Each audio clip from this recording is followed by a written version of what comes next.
Rangno saking mulai asbabin nuzul. Rata-rata ulama itu berpendapat bahwa asal mula Isra itu sebagai hiburan. Hiburan dari Tuhan, ya Allah nyukani pelipur larang ini saat Nabi ngalami dua kesusahan. Periode Mekah itu periode tersulit Nabi karena beliau itu sudah minoritas, ya, kaum minoritas kecil, miskin, terus pendukungnya tidak ada. Satu-satunya yang menggaransi, yang menjamin Nabi tidak dibunuh itu karena beliau dilindungi oleh sinten pamanipun, gini sinten Abu Thalib. Dan termasuk lagi secara kasta sosial ekonomi beliau tinggi karena punya istri yang saudagar kaya. Gini ku Sayyidah Khadijah. Tapi ternyata orang yang selama ini benar-benar di belakang Nabi, baik secara materi maupun moral, sing entek-entekan berjuang, ternyata wafat. Khadijah Abu Thalib wafat. Terus dikenal tahun itu tahun Amul Husni, tahun kesusahan. Sudah gitu niki sing termasuk ilmiah. Sudah gitu secara ilmiah psikologis kejiwaan Nabi terguncang. Iki rungokno tenan iki ngaji. Terguncang itu karena secara mitos, keyakinane tiang Arab niku pun kadung kedikte. Embek keyakinan yang ditanamkan ulama-ulama Yahudi dan Nasrani. Kalau baleni malih. Kafir Mekah itu orang-orang bodoh, orang-orang nggak terpelajar. Mereka itu punya satu mitos, satu keyakinan yang ditanamkan oleh tokoh-tokoh intelektual Yahudi maupun Nasrani. Apa keyakinan itu? Bahwa kenabian itu yang paling mungkin kalau orang itu dari turunan Bani Israel.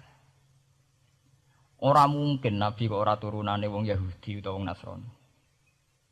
Sehingga ketika Nabi mendakwahkan diri sebagai Nabi, mereka bilang antakulu innama unzilal kitabu ala ta'ifatain napa? Nak jenenge wahyu harus tidak jauh-jauh sangka turunan-turunan Yahudi. Sebab itu banyak cerita di Quran, cerita konsultasine tiang kafir Mekah pada tokoh-tokoh Yahudi. Setelah konsultasi ya disesatkan. Orang mungkin Nabi kok ngono umiyin pintu-pintu untuk napa? Wah, padha-padha dadi nabi rak kita, orang Muhammad. Ini kalau cerita sejarah. Sehingga saat Nabi ngaku Nabi, niku kayak sudah jadi mitos. Nabi itu tidak boleh jauh-jauh dari Palestina.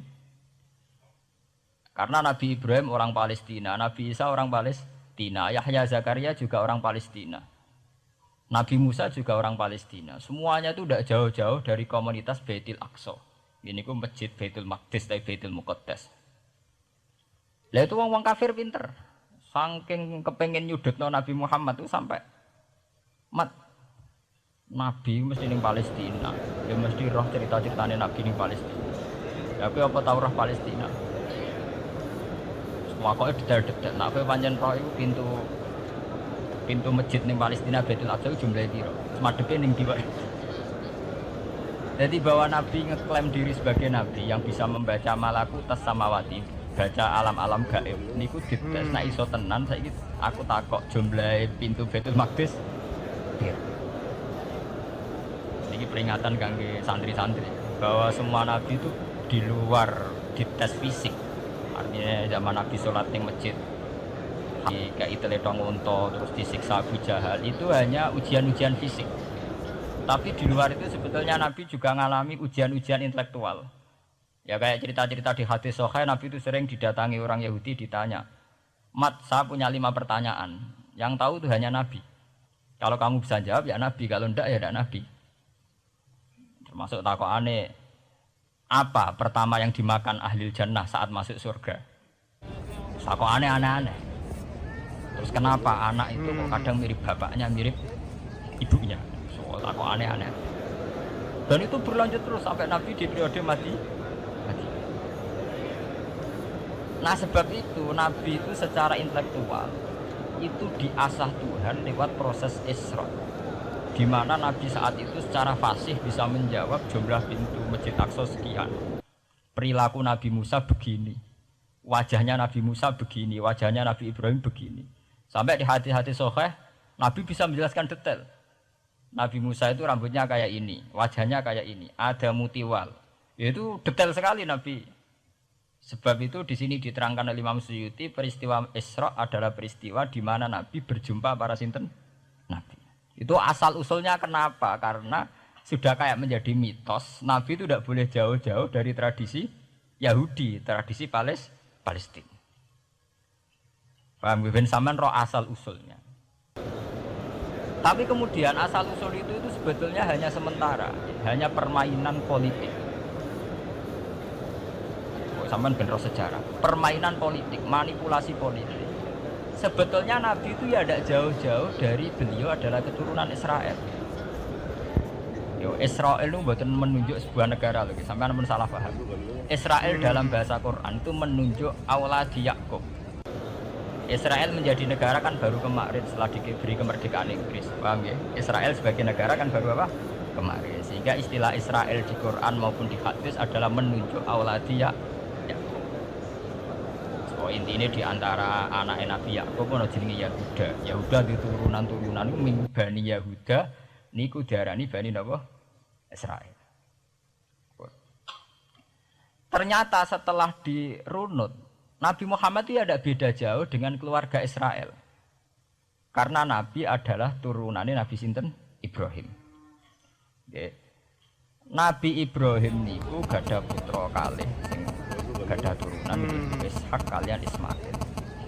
Ismail kalian Nabi Ibrahim disalap teng Mekah.